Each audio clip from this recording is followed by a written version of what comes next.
श्री दत्त पादुका पालखी परिक्रमा रौप्य महोत्सवी वर्ष श्री गुरुदेव दत्त सर्वांच्या अंतःकरणात दत्त नाम जागृत असो. श्रद्धा, शिस्त आणि सेवाभाव यांचा संगम असलेला हा पवित्र पालखी प्रवास या फेब्रुवारी महिन्यात आपल्यासमोर आणखीन एक सुंदर अध्याय उलगडणार आहे. भाऊ प्रतिष्ठान आयोजित श्री दत्त पादुका पालखी परिक्रमा यावर्षी एक विशेष टप्पा गाठत आहे, कारण हे रौप्य महोत्सवी वर्ष म्हणून साजरे होत आहे. ही दिव्य पालखी परिक्रमा श्री क्षेत्र गाणगापूर ते श्री क्षेत्र वाशिंद दहागाव असा पवित्र प्रवास करत आहे. आपण आता 10व्या मुक्कामाची माहिती घेत आहोत. हा 10वा मुक्काम असेल श्री दत्त मंदिर चुरली, तालुका माढा, जिल्हा सोलापूर. चुरली हे गाव शांत, साधं आणि भक्तिमय वातावरणासाठी ओळखलं जातं. या गावाचे प्रमुख श्रद्धास्थान म्हणजे श्री दत्त मंदिर. हे मंदिर गावाच्या धार्मिक जीवनाचा एक केंद्रबिंदू म्हणून मानलं जातं. इथे नियमित भजन, नामस्मरण आणि दत्त सेवा भाविकांच्या सहभागाने होत असतात.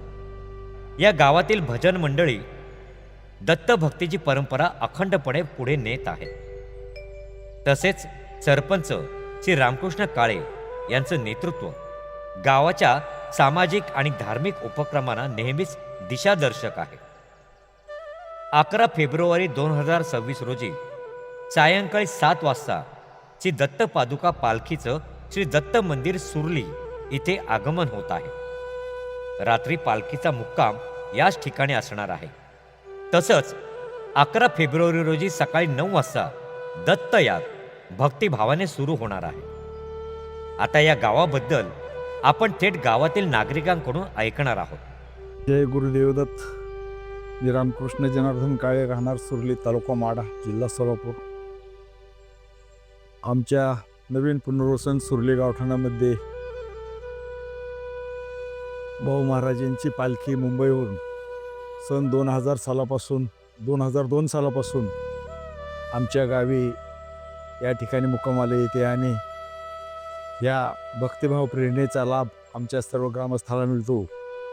त्यांची पालखी आल्यापासून दत्ताचं थोडंसं छोटंसं मंदिर होतं, परंतु त्या ठिकाणी त्यांच्या भावनिक प्रेरणेतून आणि सद्भावनेमधून आम्हाला गावाला प्रेरणा मिळाली आणि त्यामुळं दत्ताचं मंदिर आम्ही बांधलं आणि त्याच्यामुळे पुढं भव्य असा सभामंडप या ठिकाणी आता तुम्हाला साकारलेला दिसतोय.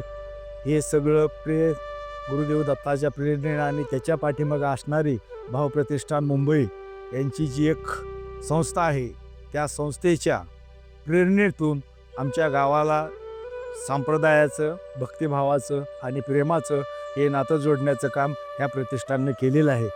तरी आता या ठिकाणी पुढं गेल्या वर्षी पण या ठिकाणी आमचा त्याने तिथले सगळं ब्राह्मण कंपनी येऊन आमचे जवळजवळ 20-25 जोडपी या ठिकाणी बसली आणि त्याचा दत्तयागाचा लाभ आमच्या सर्व ग्रामस्थांना मिळाला.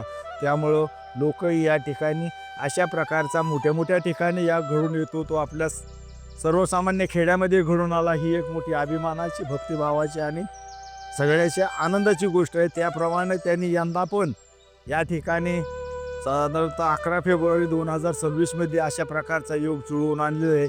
ही एक परमेश्वरी लीला आहे आणि ती त्यांच्या भावप्रतिष्ठानच्या प्रेरणेतून हे काम घडते आणि आमच्यासारख्या एका छोट्याशा खेड्यागावातल्या माणसाला त्याचा लाभ होतोय. ही मोठी आनंदाची आणि प्रेरणेची गोष्ट आहे.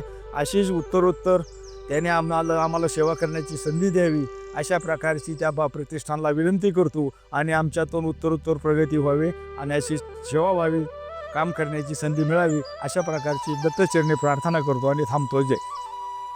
आताच आपण पाहिलं आहे हे रामकृष्ण काळे हे या गावचे सरपंच आहेत. पायी पादुका पालखी आपण इथे आणणार आहोत.